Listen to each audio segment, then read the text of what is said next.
Hello বন্ধুগণ, কেমন আছেন সবাই? আশা করি ভালো আছেন, আমিও ভালো আছি। নতুন একটা দিনে নতুন একটা ব্লগে সবাইকে স্বাগত। আশা করি ব্লগটা ভালো লাগবে। ভালো লাগলে লাইক কমেন্ট শেয়ার দিয়ে পাশে থাকবেন। আর যারা প্রতিদিন আমার ভিডিও দেখেন, ভিডিওতে লাইক করেন, কমেন্টস করেন, তাদেরকে অনেক অনেক ধন্যবাদ।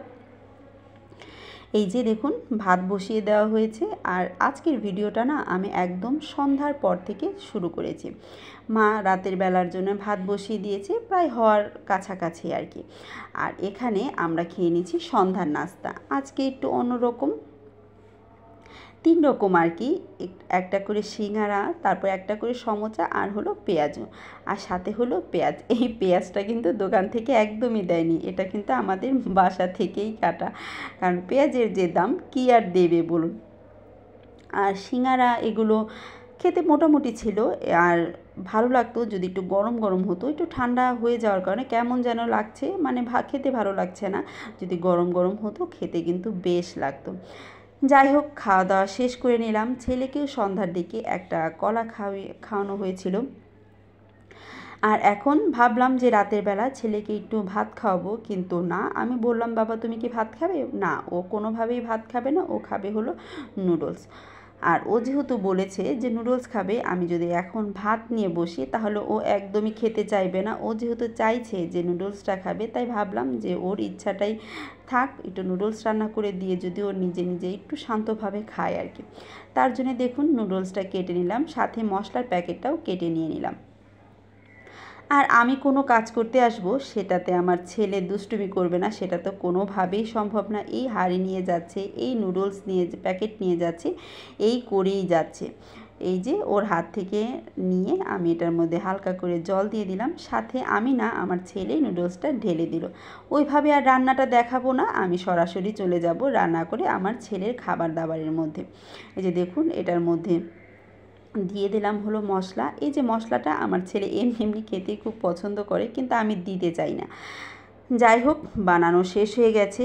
আমি নুডলসটা ঠান্ডা করে ছেলেকে দিয়ে দিলাম এখন। আর ওকে একটু স্টিলের থালার মধ্যেই দিই, বাটির মধ্যে দিতে পছন্দ করি, কারণ ও যেহেতু ছোটো, কাচের জিনিস বা প্লাস্টিকের জিনিস বা মেলামাইনের জিনিস দিলে এটি ভেঙে ফেলা বা ফেলে দেওয়ার একটা চান্স থাকে, সেই চান্স আর নিতে চাই না, তাই ওকে স্টিলের থালার মধ্যেই দিয়ে দিলাম, বাটিতে আর কি। আর আমি বললাম যে আমি তোমাকে খাওয়াই, কিন্তু না, ও খাবে না, ও নিজে নিজেই খাবে। একবার বাটিকে ওর কোলে নিচ্ছে, একবার নিচে নামাচ্ছে, একবার বাটি থেকে দূরে চলে যাচ্ছে, আবার কাছে নিয়ে যাচ্ছে। কিভাবে খাবে ও নিজেই বুঝে পাচ্ছে না। এই যে দুষ্টুমিগুলো করতেই আছে। যাই হোক, যতটুকুই খাক, নিজে নিজে খাক, বাকিটুকু তো আমাকেই করে দিতে হবে।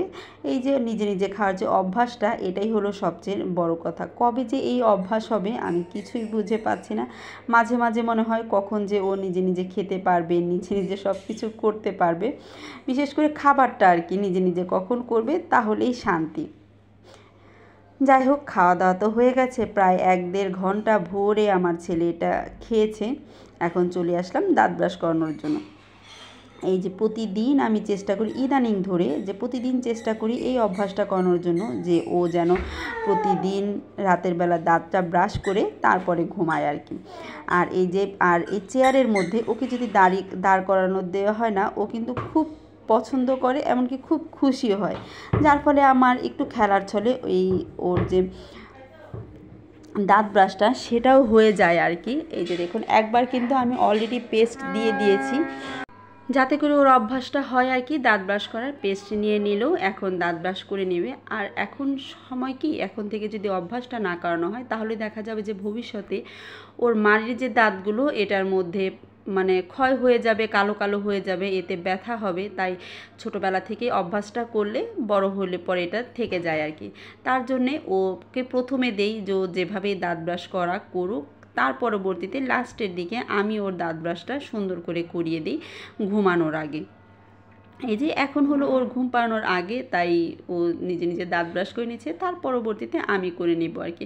আর ও না সবসময় ফলো করে কে কীভাবে দাঁত ব্রাশ করে, মাঝে মাঝে ওর সাথে আমিও একসাথে দাঁত ব্রাশ করি, যাতে ও এই জিনিসটা শিখতে পারে আর কি। যাই হোক, ওকে দাঁত ব্রাশ টাশ করিয়ে প্রায় 1 ঘন্টা ধরে পায়ে নিয়ে ওকে আমি ঘুম পাড়িয়ে দিলাম।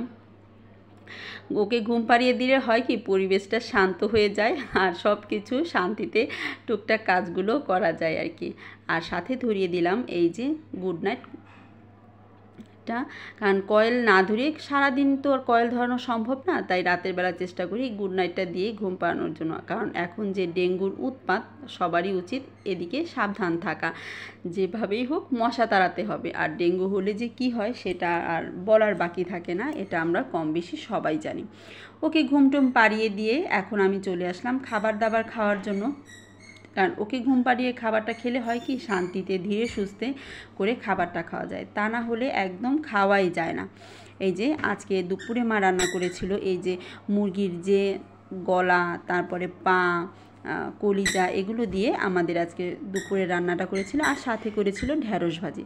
খাওয়া দাওয়া শেষ করে এখন চলে আসলাম ছেলের একটু তেতো জল ভিজানোর জন্য। এই যে দেখছেন এটা হলো কালো মেঘের গাছের ডাল, আবার এটাকে আমরা বলি হলো চিরতা পাতা, এখন যে যেটা বলে থাকে আর কি। আমাদের বাসায় এগুলো অনেক আছে, মা এগুলো কিনে এনে এটাকে ছোট ছোট টুকরো করে রেখে দিয়েছে, যখন যার খাবার প্রয়োজন হয় খেয়ে নেয়।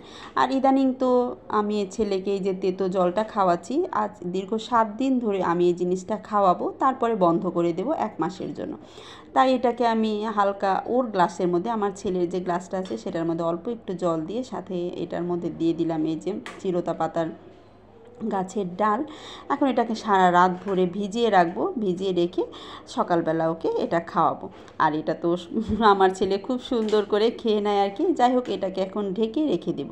আজ এ পর্যন্তই। আশা করি ব্লগটা ভালো লেগেছে। ভালো লাগলে লাইক কমেন্ট শেয়ার দিয়ে পাশে থাকবেন। টাটা।